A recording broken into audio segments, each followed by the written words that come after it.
নমস্কার বন্ধুরা, সকলে কেমন আছেন? আশা করছি ভালো আছেন, সুস্থ আছেন। আমরাও সকলে ভালো আছি। ভিডিওটি এখন থেকে শুরু করলাম। সকালবেলা বাসি কাজ সেগুলো সেরে নিয়ে চলে এসেছি বাসি বিছানাটা তুলতে। গরমকালের দিনে বিছানা তোলা খুব সহজ ছিল। মশারিটা ভাঁজ করে দিতাম আর 4টে বালিশ গুছিয়ে রেখে দিলাম, আর বিছানার চাদরগুলো একটু ভালো করে বিছানার চাদরটা ঝেড়ে চারদিকটা একটু মুছে নিলাম, ব্যাস হয়ে গেল। আর শীতকালে একটা বিশাল বড় কাজ এই ব্ল্যাঙ্কেট ভাঁজ করা।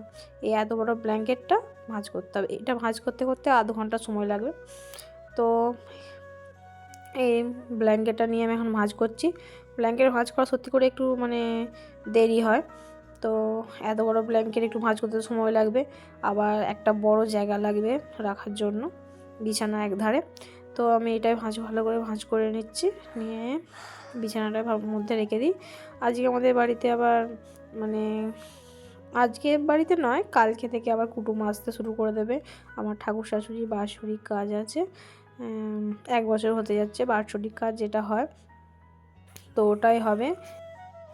ঠাকুমার বাৎসরিক কাজে কিছু লোক বলা হয়েছে, নিজেদের কিছু আত্মীয় আর একটু পাড়ার লোক, এই নিয়েই হবে। অনুষ্ঠানটা ছোট করেই হবে, বেশি বড় করে হবে না। চলে এসেছি এবার। ঘরটা তো ভালো করে মুছে নিয়েছি, এবার দালানটা ভালো করে একটু মুছে নিই। আজকে আবার ইঁদুর সংক্রান্তি, আজকে ইঁদুর পুজো করতে হবে। ইঁদুরকে সাধ দিতে হবে, চিড়ে মুরগি পিঠে এইসব করতে হবে।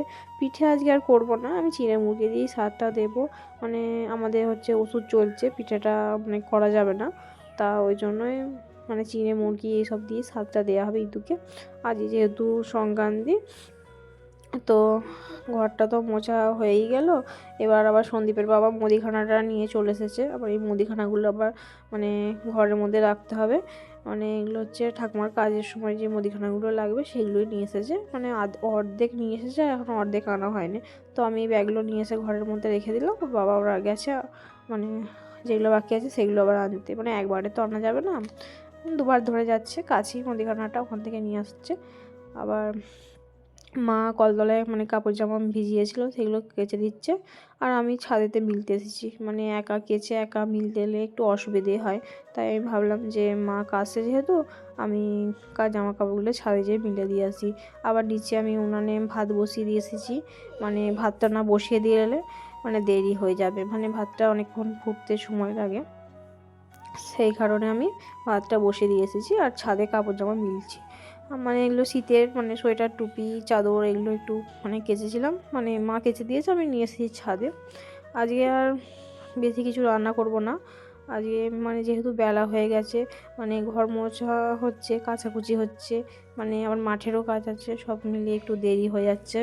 আর ওই জন্য ভাবলাম যে আজকে বেশি কিছু রান্না করব না, একটু ভাজাভুজি আর একটু ডাল করব। যেহেতু বেলা হয়ে গেছে, আবার দাদু দিদা আছে, একটু সকাল সকাল রান্না করতে হবে, ওরা বয়স হয়েছে, বেলা করে খেতে পারে না। তো আমার ভাতটা তো ওখানে হয়ে গেছে।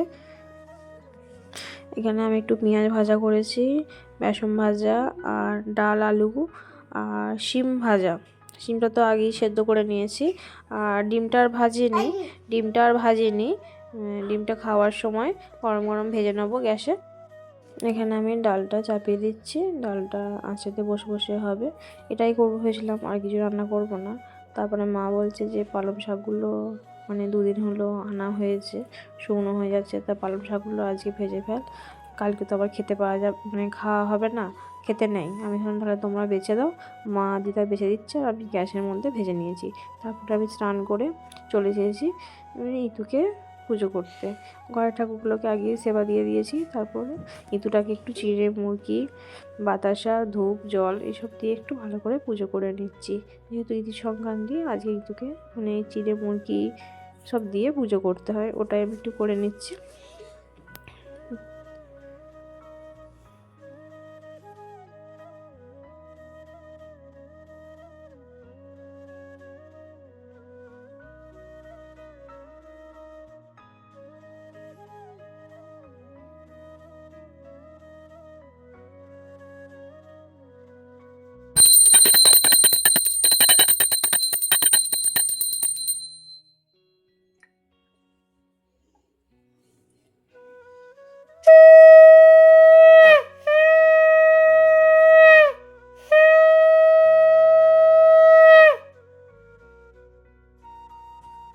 ইঁদুকেতেও পুজো মানে সাধ দেওয়া হয়ে গেছে। তারপরে এই ধুনোটা মানে সব ঘরেতে একটু ভালো করে ঘুরিয়ে নিচ্ছি।